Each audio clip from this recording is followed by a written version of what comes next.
Good morning, 7th grade. Hope everyone's healthy. And just wanted to remind you before we get started, and most of you did a good job of doing this, to send your assignments back to me by taking a picture and emailing them to me at robtebbenkamp@trinitylutheranalma.com, or taking a picture and texting them to me 913-704-8845.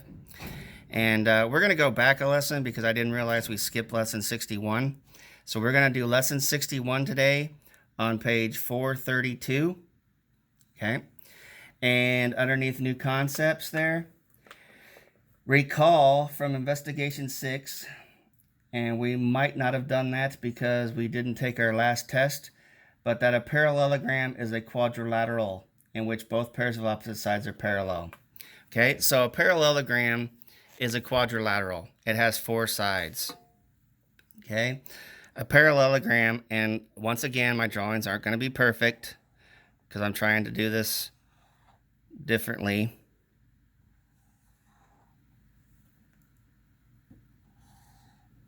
Okay. Okay, that means these sides are parallel and these sides are parallel. Okay, that is a parallelogram. It has 4 sides. That also means that this angle is congruent to this angle, and this angle is congruent to this angle.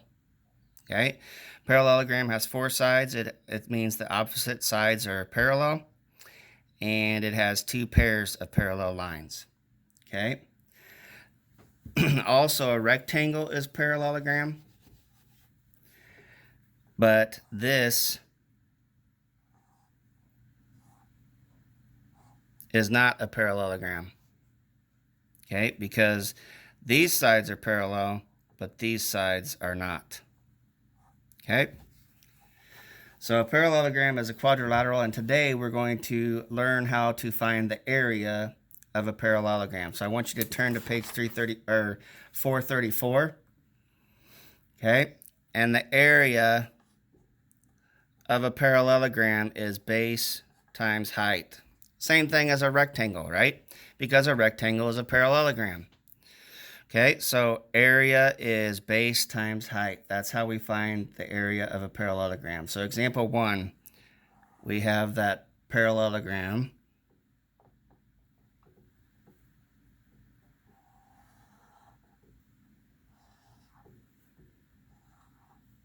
Okay, and we want to find the area of it.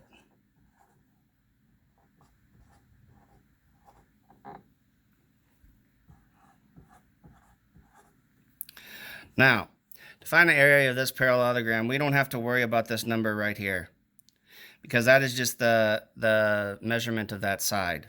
Okay, we only want to worry about the height, which is 40, and the base, which is 80.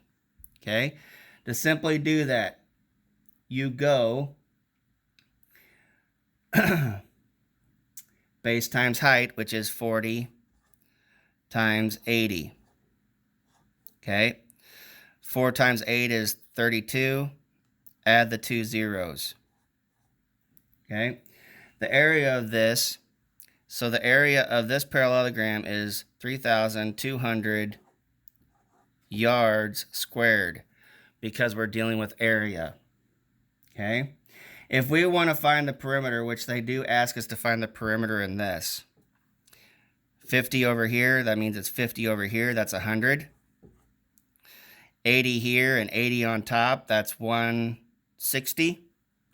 So 160 plus 100 is 260 yards. Okay, that is the perimeter of this parallelogram. Base times height is the area. Adding all 4 sides is the perimeter. Okay, remember, if you don't get all this, you can always pause the video or rewind it. So we're going to leave this formula up here on top because I want you guys to memorize that if you haven't already. Okay, and we're going to go on to example 2 on page 436. Okay, And I'm going to try to draw that parallelogram. Very similar to the one we had up there. Okay.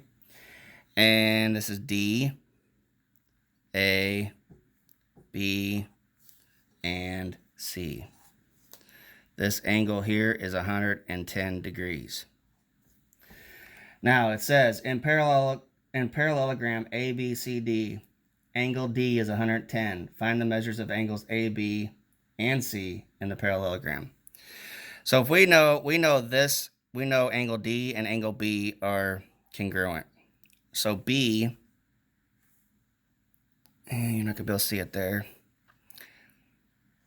Angle B is 110 degrees. Okay. Now, the total of all the angles in a parallelogram is going to be 360. Because if you took this and split it in half, it's two triangles. And we know that a triangle, all the measurements of a triangle are 180. So you take 180 times 2, and it is 360. Okay? So we want to take 110 and 110, add them together, which you get 220. And you subtract 360, or you subtract that from 360. 180.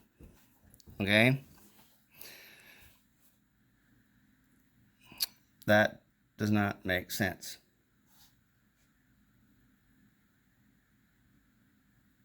Where did I mess up? Well,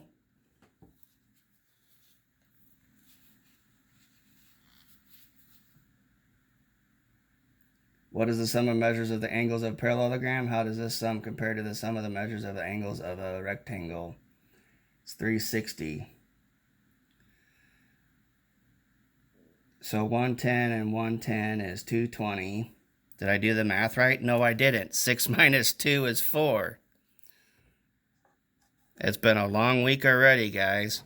Okay. Well, we found our mistake. Sorry about that. So 6 minus 2 is 4, not 8. I was adding them instead of subtracting them. Okay. So everybody, that's your good laugh for the day.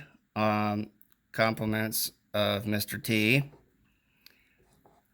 Okay, we want to find angle A and angle C. Okay, so then you just take 140 divided by 2, which is 70. So angle A is 70 degrees, and angle C is 70 degrees. Okay? All right, we're going to do one more together, and then I'll give you your assignment for the day. And we're going to do A on page 436.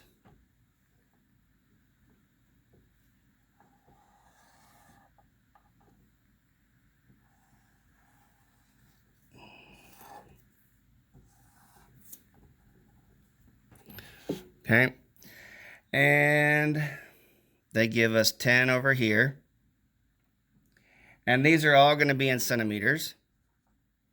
Okay, and we have 12 here. And they draw these dotted lines here, and that just helps you to determine the height. Okay, and that's going to be 8. So the height of this parallelogram is 8. The base is 12. Okay? And we want to find the perimeter and the area of each of these parallelograms. So to find the perimeter, you're going 10 plus 10 plus 12 plus 12. 24, 34, 44. So our perimeter is 44 centimeters. Okay, to find the area, remember, area is base times height. So to find that, we're going to go 12 times 8. 8 times 2 is 16. 8 times 1 is 8, 9. So your area is 96 centimeters squared. Don't forget to put the squared on when you're finding area. That completes our lesson 61 today. I want to remind you again to take a picture of it, email it to me, or take a picture of it and text it to me. Out of all the classes, you guys have done the most by handing in your homework. So good job, keep it up. And please don't get behind on this, because like I said, we'll have daily lessons every day. Your assignment is going to be evens on lesson 61. Have a great day. Stay healthy. We'll talk to you tomorrow.